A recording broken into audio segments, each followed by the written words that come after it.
آپ کے مصطفیٰ نواز کھوکھر صاحب، سابق کولیگ فیصل کریم کنڈی صاحب نے کہا ہے کہ حکومت گرانے کے لیے پی ٹی آئی کے اپنے لوگ ہی کافی ہیں. یہ کس حد تک صحیح ہے؟ دوسرا مجھے بتائیں، کیا گنڈاپور صاحب، چیف منسٹر صاحب، آپ کو ڈیسپریٹ دکھ رہے ہیں؟ Does he look under duress اور پریشر جس طرح سے وہ للکار رہے ہیں؟ دیکھیں، فیصل نے بالکل ٹھیک کہا ہے.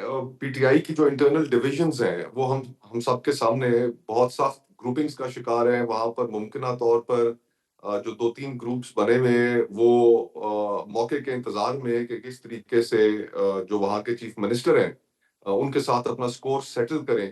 تو پولیٹیکل پارٹیز کے اندر یہ ہوتا ہے، لیکن اس وقت پی ٹی آئی ایک مخصوص فیز سے گزر رہی ہے کہ چاہے نیشنل پالیٹکس ہو یا خیبر پختونخوا کی پالیٹکس ہو، اس میں ایک یونیفائڈ سٹانس ان کا کسی بھی ایشو کے اوپر سامنے نہیں آ رہا.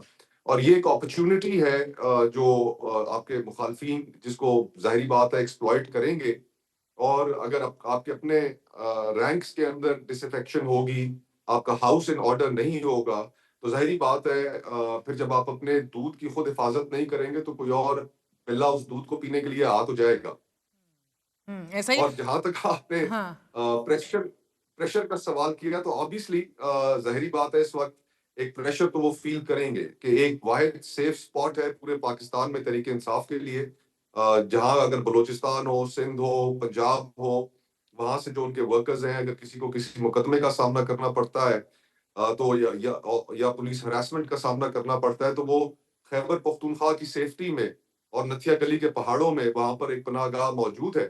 تو پھر اگر حکومت چلی جاتی ہے تو پھر وہ ایک سیف سپاٹ بھی ڈپرائیو ہو جائے گا، جس کا پھر آگے چل کے تحریک انصاف کو مزید نقصان ہو. آف کورس تو I 2018 think میں he سر میں understands that, the بالکل chief بالکل minister. He does understand it. لیکن سر آپ کو یاد ہوگا کہ 2018 میں زرداری صاحب نے بڑا یقین دلایا تھا کہ ہم کو نہیں گرائیں گے ہم آپ کو، لیکن پھر عمران خان کے خلاف عدم اعتماد بھی لا کر حکومت کو چلتا کر دیا تھا. کیا یہاں ویسے ہی تو نہیں ہوگا given the situation right now اور گیون جو اہم ترین میٹنگز ہو رہی ہیں؟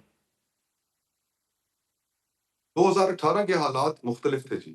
بالکل زرداری صاحب نے یہ کہا تھا اور زرداری صاحب آخری وقت تک نہیں چاہتے تھے، میں اس بات کا وٹنس ہوں کہ عمران خان صاحب کی حکومت کو رخصت کیا جائے. لیکن ان کی بہن کی گرفتاری، جس طریقے سے ایک تضحیک آمیز رویہ اختیار کیا گیا فریال تالپور صاحبہ کے ساتھ، جو آصف زرداری صاحب کے ساتھ ہوا، ان کے ساتھ جیل میں جو سلوک کیا گیا، تو اس کے بعد ان واقعات نے انہیں مجبور کر دیا کہ وہ حکومت کو رخصت کرنے میں اپنا کردار ادا کریں.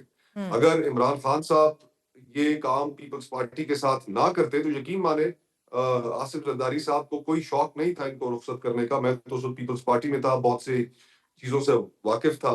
بلکہ میں آپ کو انٹرسٹنگلی بتاؤں کہ جس دن تحریک عدم اعتماد پیش ہو رہی تھی تو کچھ لمحوں کے لیے میں اور زرداری صاحب ان کے چیمبر میں، بلاول صاحب کے چیمبر میں ہم تنہا تھے. تو انہوں نے مجھے ایک جملہ کہا، انہوں نے کہا یار مصطفیٰ میری تو اس سے کوئی لڑائی نہیں تھی، یہ تو مجھے پش کر دیا گیا جو میرے ساتھ انہوں نے کیا، جو میری بہن کے ساتھ کیا. تو ظاہری بات ہے جب آپ جو گرہیں باندھتے ہیں ہاتھوں سے پھر وہ دانتوں دانتوں سے ہی سے کھولنی کھولنی پڑتی پڑتی ہیں. ہیں.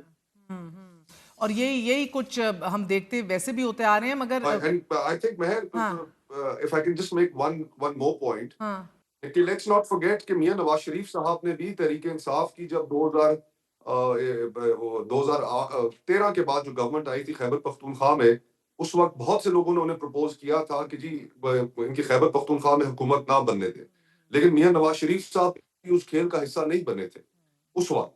لیکن بعد میں جن حالات سے وہ گزرے، مریم نواز صاحبہ گزری، پھر وہ بھی اس کارنر میں پش کر دیے گئے کہ انہوں نے بھی اپنی پوزیشن چینج کر لی. تو ایونچولی آئی تھنک یہ جو ٹٹ فور ٹیٹ ہے، اس سے ہم سیاستدانوں کو باہر نکلنا پڑے گا. اس میں تحریک انصاف کو بھی ایک تعمیری کردار ادا کرنا پڑے گا.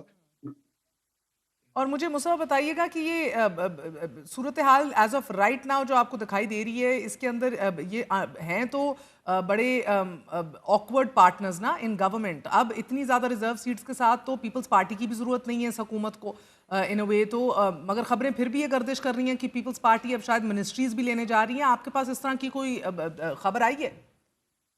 دیکھیں یہ میرے نزدیک کوئی اہم خبر نہیں ہے کہ وزارتیں لے رہے ہیں یا نہیں لے رہے ہیں. ایک 27ویں ترمیم کا دھماکہ ہونے جا رہا ہے اور اس 27ویں ترمیم کے اندر ہم جو چیزیں سن رہے ہیں تو وہ بہت ہی تشویشناک چیزیں ہیں.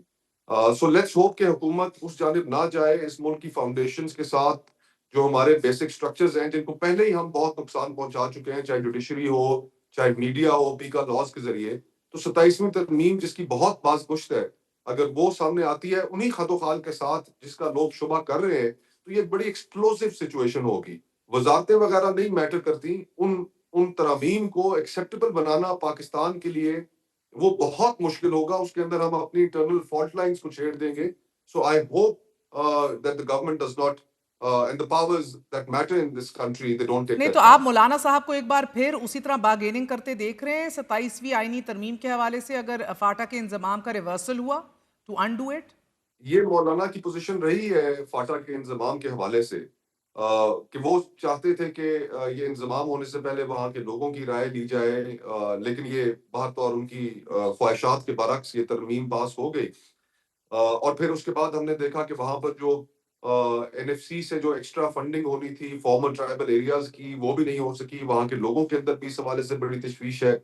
اور پھر جو لینڈ سیٹلمنٹ اور دیگر جو چیزیں ابھی تک پہلے ایک میکنزم موجود تھا پولیٹیکل ایجنٹ کا کہ جس کے ذریعے آپ یہ چیزیں طے کر لیتے تھے، لیکن ابھی آپ وہ کر نہیں پا رہے. تو ایک وہاں پر ایڈمنسٹریٹو بلیک ہول ایگزسٹ کرتا ہے، یہ ہم ہاں ڈینائی نہیں کر سکتے. ہاں لیکن وہ اس طرح کی صورتحال کہ جس میں کلیکٹیو پنشمنٹ واپس آ جائے، کہ وہی پریزیڈنٹ ہاؤس سے کنٹرول ہو، پولیٹیکل ایجنٹس لوگوں کے سیاہ اور سفید کے مالک بن جائے، ان کی زندگیوں کے مالک بن جائے، تو وہ صورتحال بھی کوئی آئیڈیل نہیں ہے.